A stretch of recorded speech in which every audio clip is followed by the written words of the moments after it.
Harry Harpo. I'm clutching my binder with tight hands as I press it closer and closer into my chest. I can already hear him chanting his call. Harry Harpo. The hallway is a sea of bodies, and I'm trying my best to speed walk through fast so that he might miss me. He doesn't. Harry Harpo. He stands by a section of lockers where all the boys in my grade hang out. There's always more than 15 of them standing around, circle jerking each other off as they stare, taunt, and holler at all the girls walking by. When I walk by, his chants are intolerable and unrelenting. As I get closer and closer to walking past him, he's doing his best to get louder and louder. Everyone is looking at me now. They see me caving inwards, making myself smaller and smaller as his chanting gets louder and louder. I'm sweating, hyperventilating, holding my breath. All the boys are looking at me now, and all the kids in the older grades are looking at me now too. But he does not stop. Harry Harpo.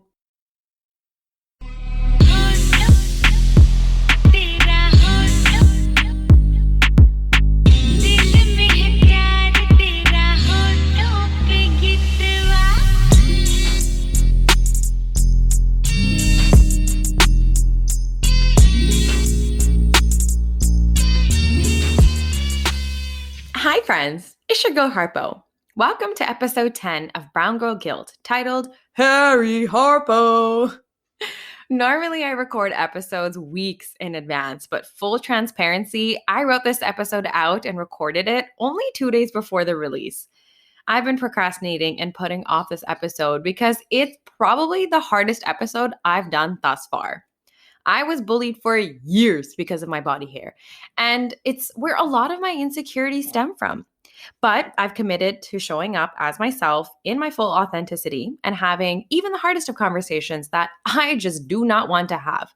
And I'm probably going to resort to a lot of humor in this episode, probably because it's the only way I know how to reconcile all these years later. Now, we've all heard our boy Rumi say, the wound is where the light enters. And for me, the wound is also where the laser enters and zaps away the follicles of my coarse, dark hair. In this episode, I'm going to talk about my relationship with my body hair and what this journey of stripping my body of its hair has been like. It's funny, it's traumatizing, it's vulnerable, it's TMI, I'm not going to lie, and it's important. And you know what? My brown girls, they know this shit like the back of their hands. Before I start, though, I want to mention that this episode of Brown Girl Guild is sponsored by Kiki's Body Care. I've been getting laser hair removal since I was 16, okay? 16 mother effing years old. And I'm gonna get into that in just about a minute. But Kiki's is where I've been going to for laser for the past year. And honestly, compared to all the other times, it's drastically changed the growth of my hair. Kiki's Body Care is an OG salon in Surrey, specializing in skincare and hair removal. Can you believe they've been in this business for over 25 years out here in Surrey? They've got you covered from head to toe for all your body care needs, and their hygiene practices and cleanliness are unmatched. My favorite is to go to them for their eyebrows and also laser hair removal. And right now, they've got special deals for the month of April and May that I swear to you, you do not want to miss out on.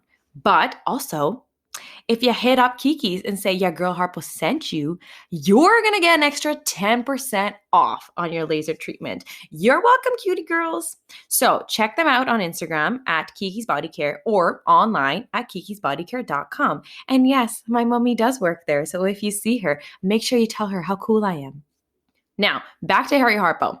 As a brown woman, I naturally have thick, coarse, dark body hair. Okay, not only did I inherit the hairy genes of my mother, the universe was like, you know what? I'm gonna bless you with the dark, coarse hair of your daddy too. And not just me, bro, my entire family. We have this like running joke where we have this thing called the hairy mander gene. My relationship with my body and the hair that grows from it is so complicated. And while body hair is natural, like literally, it's just what some bodies do, it's something that I've had such a twisted relationship with. So in episode 9, I mentioned that you never forget the moment that you start to see yourself through the eyes of someone else. Same thing here, bro. I was wearing super shiny silver basketball shorts one day, like a very hot day in grade 6. Don't ask me why they were super shiny silver. I can't explain it to you. Probably the same reason that I was wearing a collared hot pink shirt, my mummy.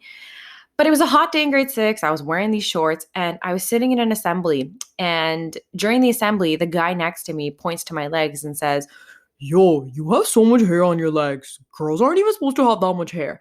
First of all, who said girls aren't supposed to have body hair? Because I would like my refund in the form of an e-transfer, okay? Second, I know y'all might be wondering, no, this is a different nasty tinku than the other one. The nasty tinkus in my life are endless, apparently. Anyway, I went home and I asked my mom to shave my legs for me that night. That night. And yes, she shaved them for me for the first time because I was like 11 and didn't know how to operate a razor. And side note, when I went back the next day with like freshly clean shaved legs, this buddy had a problem with that too. He wanted to tell everybody. First, the day before, he was like, "Oh, she's so hairy." The next day, it was like, "Oh, she's not hairy enough. What the hell? How come she like magically got rid of the hair on her legs?" Since then, I began to really internalize a deep, dark disgust for my body.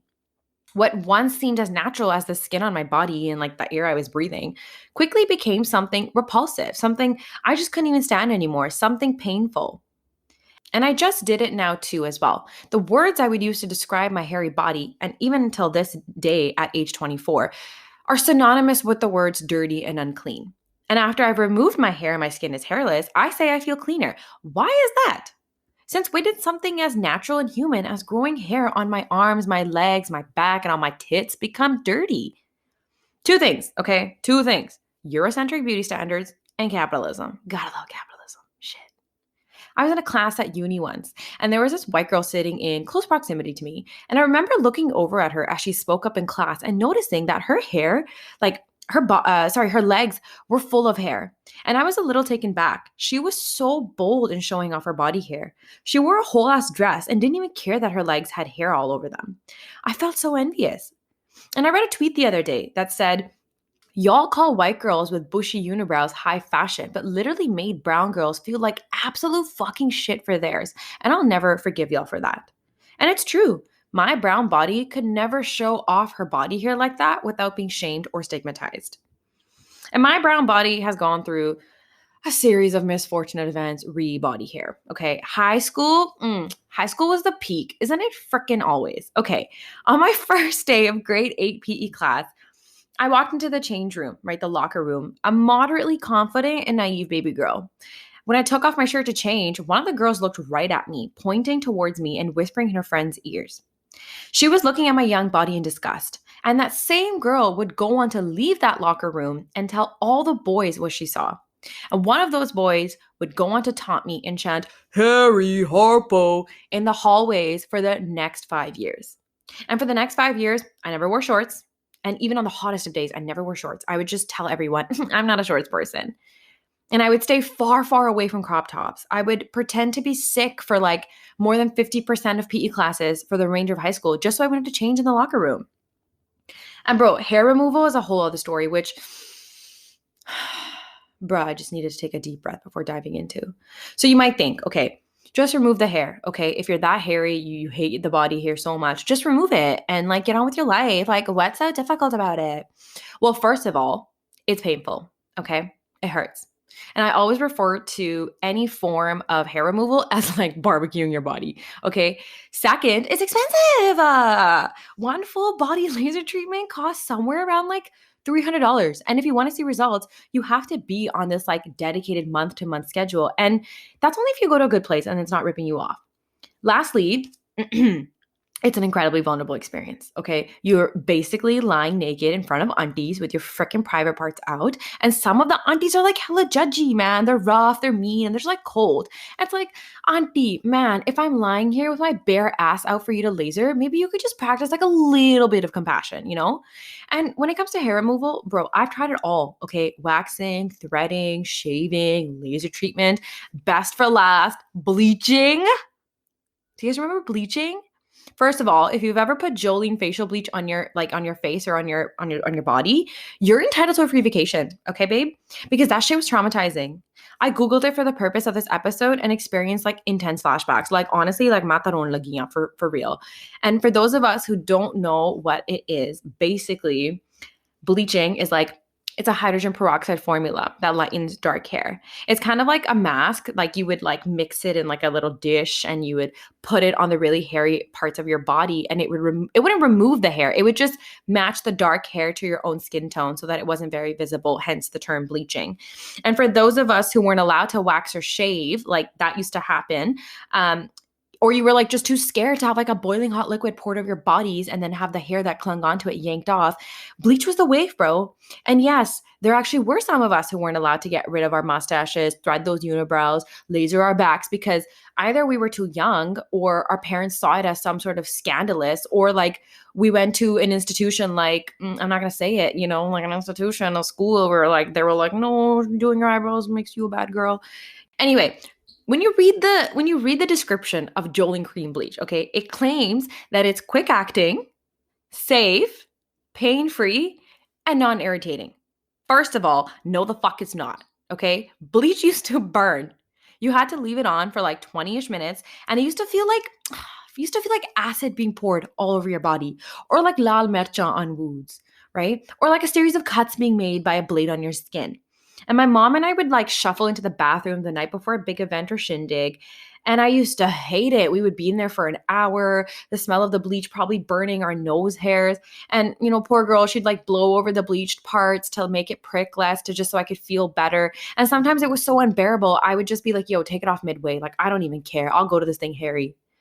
Anyway, I've literally tried it all when it comes to hair removal. At 16, I became a woman. I got laser treatment. I came home from school after being shouted at by boys for being too hairy, which, honest to God, years later, I realized, man, they were probably just jealous that I had more of a beard than they did. Let's be real. I came home, I told my mom I was starting laser hair removal that weekend. And mom was always a G like that. When it came to this kind of stuff, she's done it for me. She's waxed me, she's lasered me, she's bleached me. Actually, no, she hasn't lasered me. She's not that advanced. She's threaded me. She's done all of it. She always held my hand through all of it. Oh, and also one of my best friends, Simran, when my mom was out of town or sick, or if I just like wasn't down to go to the mean aunties, my girl Simran always came in clutch. Female friendships are like beautiful for this kind of a reason. You could ask your best friend to help wax your entire body, right down to the nasty corners of your body, and she'll do it because she loves you and she's already seen it all anyway. But you know what? Being a naturally hairy woman has been incredibly difficult and emotionally taxing. Like, jokes aside, it's been a constant worry and stress. And it was always a vulnerable, awkward thing for me growing up. I'm growing into it a little bit more now as an adult, but back then it was so incredibly awkward. And I can't even find the right words to fully conceptualize it here in this space. When I was young and first exploring my body and sexuality, I hadn't fully mastered my hair removal regimen yet. And it was hard to be intimate with partners without constantly thinking about what my body looked like to partners or how acceptable my body might be. To already be insecure about your body and the hair that grows from it is one thing, but to have a partner you're being intimate with point it out and make you feel uncomfortable, make you feel really shitty is a whole other thing. Rupi Kaur has a beautiful poem that reads, "The next time he points out the hair on your legs is growing back, remind that boy, your body is not his home. He is a guest. Warn him to never outstep his welcome again." I wish I'd read that poem sooner. It would have saved a lot of hurt, a lot of shame, and a lot of awkward hookups. But it also would have saved me from the opinions of nasty little tinkus on my body. It would have reinforced to me, this body, it's yours. It's your home. In your home, you get to have all the plants and flowers you want. Not just when I was hooking up with Clown one day, but every time I let someone else or something else influence the way I saw myself. Every time I felt repulsed by my own damn self. Before I sat down for this episode, I asked myself, Harpo, what is your relationship like with your body hair now? Immediately, I thought, oh, it's so good now. You're in a way better place, Harpo. But that's a fat ass lie. The only reason I think that is because the laser hair removal has worked. Kiki's has been doing such a good job that the hair growth has gone down significantly. I don't have hair I can pull from my chin anymore. I don't have thick, coarse hair growing all over my thighs. I don't have a hairy back. I've succeeded in eliminating all the roots on my body, burned them all away with only minimal to no trace left behind. Of course I was going to think the relationship was good. I mean, wasn't how hard it was for me to sit down and record this episode an indication enough that I'm still not maybe over it? That I still haven't released all the nasty little dinkus who made me Harry Harpo for all of Tamanawa Secondary School? that I still make sure I'm spotless from head to toe before being intimate and coming up with every excuse in the book to avoid pleasure if I'm not? For me, no hair is still clean and hairy is still dirty. And until I don't undo that, until I don't uproot that, perhaps I can't have a better relationship with the forest that grows over my limbs. My relationship with my body hair is still a developing one. And so I don't really have any profound wisdom of my own yet. So I'm going to rely on my homegirl Alicia Keys to capture my feels. In her book, More Myself, she says, the path to self discovery is not a straight line, it's a zigzag. We move in and out of awareness. One step forward, three steps to the left, one baby step back, another leap forward. A light bulb moment might shine brightly one day, but then flicker the next. It takes work to hold tightly to a certain consciousness, to live in its wisdom. Every day, I have to intentionally maintain an awareness of my value. I know I'm worthy, but you don't cross into the land of worth and just become a permanent resident. You have to keep your passport current. You have to work to preserve your status. And boy, do you ever. Thanks for tuning in to this incredibly vulnerable episode. Tell me how it felt. Tell me what it brought up for you. Slide into my DMs and tell me all of it. Share it with me. As always, I would love it if you could like, comment, share, and subscribe to the podcast. And I would love for you all to keep consistently practicing that gratitude, glory, and grace. Love, Harpo.